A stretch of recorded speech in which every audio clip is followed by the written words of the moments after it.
All right, everyone, if you're ready, it's time to have some grave encounters. All right, I'm going to say it. Grave encounters broke me.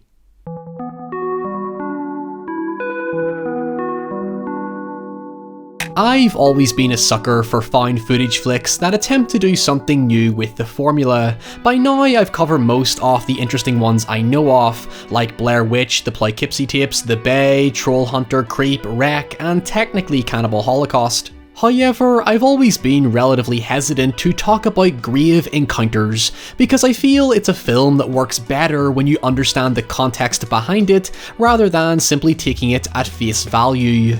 Yeah! Written and directed by the Vicious Brothers, 2011's Grave Encounters tells a story about a crew of ghost hunters who went missing while recording the final episode of their unaired paranormal reality show, Grave Encounters. All right, this is the real deal, folks. This is by far the biggest location we have ever investigated, and the most dangerous. As the filmmakers have stated in several interviews, the film is a parody of paranormal reality shows that peaked in popularity during the mid to late 2000s when the film released, and have stayed surprisingly consistent ever since. I mean, there is a terrifying number of these shows in existence. I knew there was a lot, but not this fucking many. Paranormal reality television has always had a polarizing reputation, and has been parodied and challenged on numerous occasions long before Grave Encounters. Whoa, whoa, whoa, whoa! What is this? What is this? There's a wetness coming from my pants! In their infancy, paranormal shows were usually reserved for formats like documentaries and dramatized reenactments of alleged true stories and urban legends that fed into human curiosity and paranoia that many TV channels were quick to take advantage of. Arguably, the genre only really started to hit increasing regularity around the 90s, just as media was beginning to embrace the changes in style and competitive programming at the turn of the 21st century. In his 1993 book, The Technique of Film and Video Editing, Ken Dancyger states that the influence of the music video in music television channels led to the so-called MTV style of editing, which favoured atmosphere and mood over traditional storytelling, leading to faster, more emotionally provocative editing and overreaction. Its history is much more complicated than that, but in the new millennium, film and television began to use it more regularly to represent the new era, and it most notably made its mark in preceding reality television.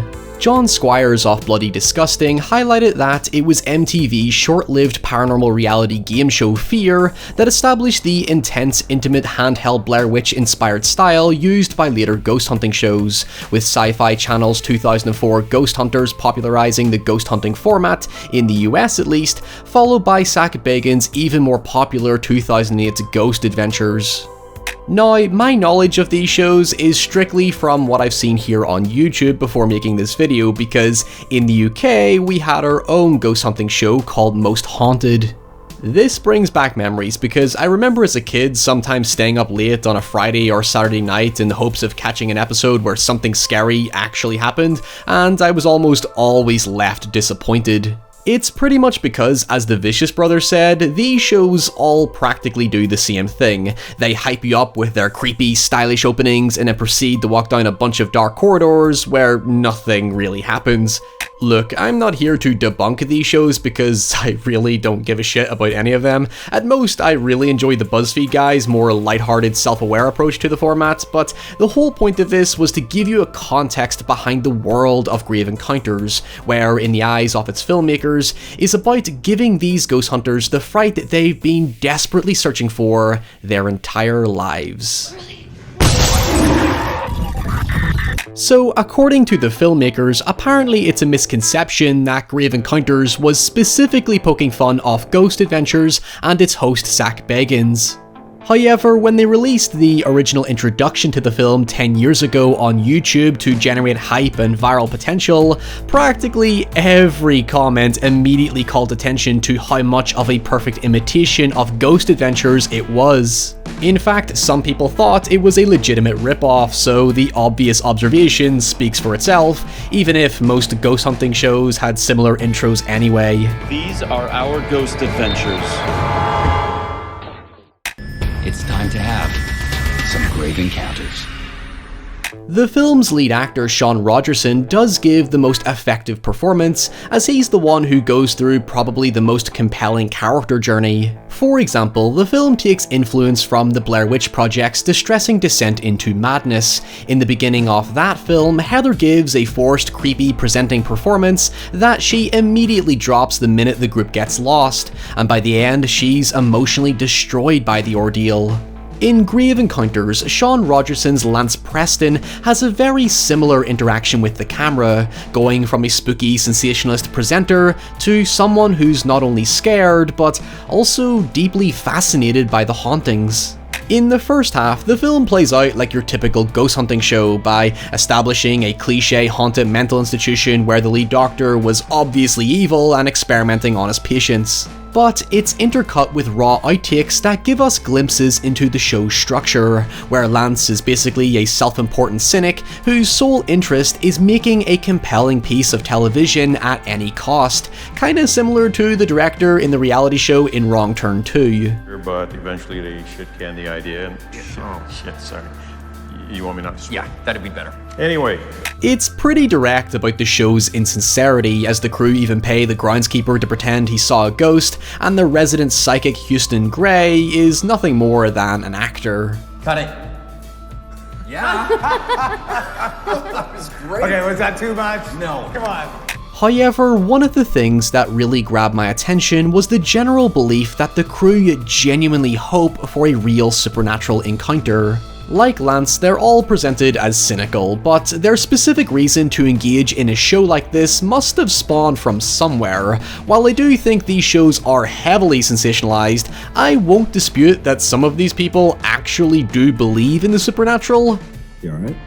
In the case of Lance, I got the feeling that he was primarily jaded by ghost hunting rather than simply not believing it, because when the real supernatural stuff kicks off, he drops his persona and begins to show believable enthusiasm. Guys, look! We have been shooting this show for what, 5 episodes? We have never seen anything like that before. There are a few moments that seem to suggest Lance is conflicted by his position. On the one hand, ghosts would be great, but on the other, he still needs to make suspenseful television or risk losing his show to poor ratings. In a way, I think if you extract ghosts from the equation, he is ultimately facing a frustrating creative compromise. He's working on an endeavor that has a quota and expectation to fulfill, so his passion is utterly strained by ensuring his output matches the demand for a specific type of quality, and as the film shows, the crew's desperation certainly consumes them.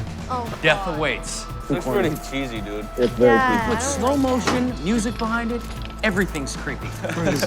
Now, that does not excuse their deeply unethical methods, and I'm sure as hell not speaking for any of these shows in real life, but in the film, it all comes back to the premise that they become complacent in exploiting the format for profit, but still hope to be proven right.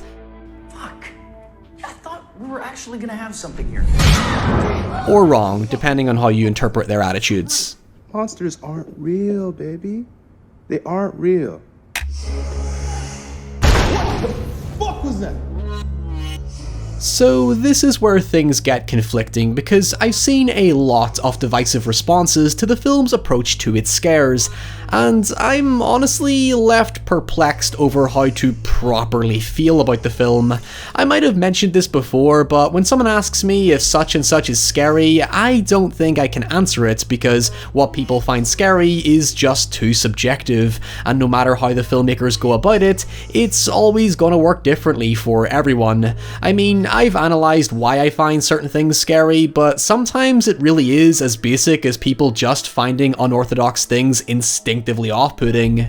I personally don't think it's scary, but I do respect how the filmmakers go about indulging in the supernatural stuff. As I said, the Vicious Brothers highlighted how much of a letdown paranormal shows typically are, as they built up your expectations only to show you a door move or a random noise, and so they deliberately forego ambiguity and show you absolutely everything, for better or worse.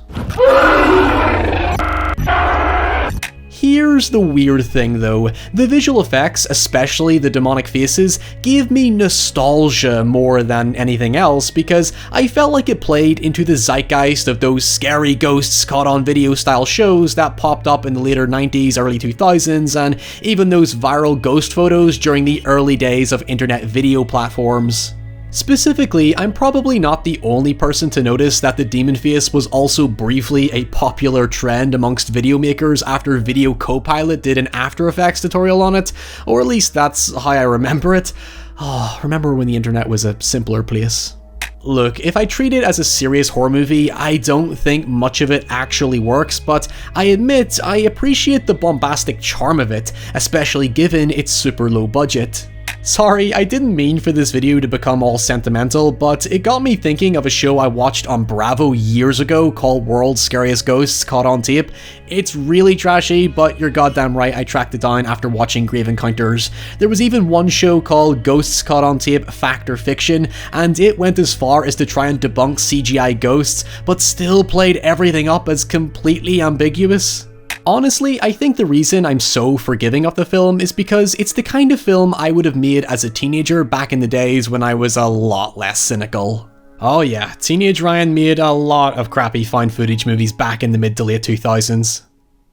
However, when the film isn't lobbing stuff at the screen, it does tell a surprisingly creepy story. It maintains that Blair Witch Lost in the Woods vibe and has the crew discover that time seems to be standing still, and the building itself is manipulating the environment to trap them inside. It provides a meaningful way to justify their increasing insanity, especially when it's revealed to take place over several days rather than several hours, as they soon find themselves gradually becoming patients within the institution, until Lance is the last one to encounter the mysterious evil doctor, only to be lobotomized for what seems to be a demonic ritual.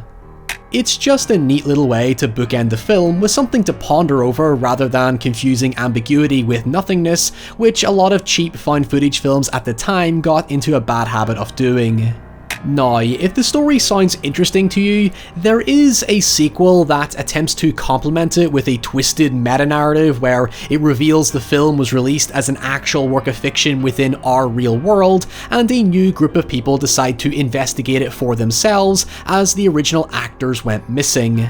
I'm not going to talk about it because frankly, I fucking despised it, and I don't want this video to devolve into something negative, but the general gist is that if you love the first one, you'll likely enjoy the second one, especially with how it mirrors sequences from the original and heightens the madness even further.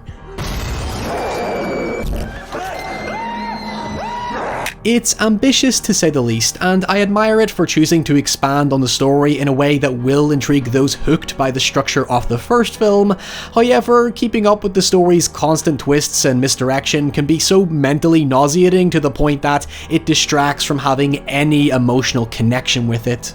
Overall, Grave Encounters is a film I recommend out of curiosity more so than because of its quality. I think if you're like me and find childhood nostalgia in its portrayal of paranormal television, it works as horror comfort food. It captures the fun and open-mindedness towards the unknown. It's not about whether you believe it or not, it's about allowing yourself to be pulled in by its escapism and embrace its weird adventure because, at least here, something actually happens.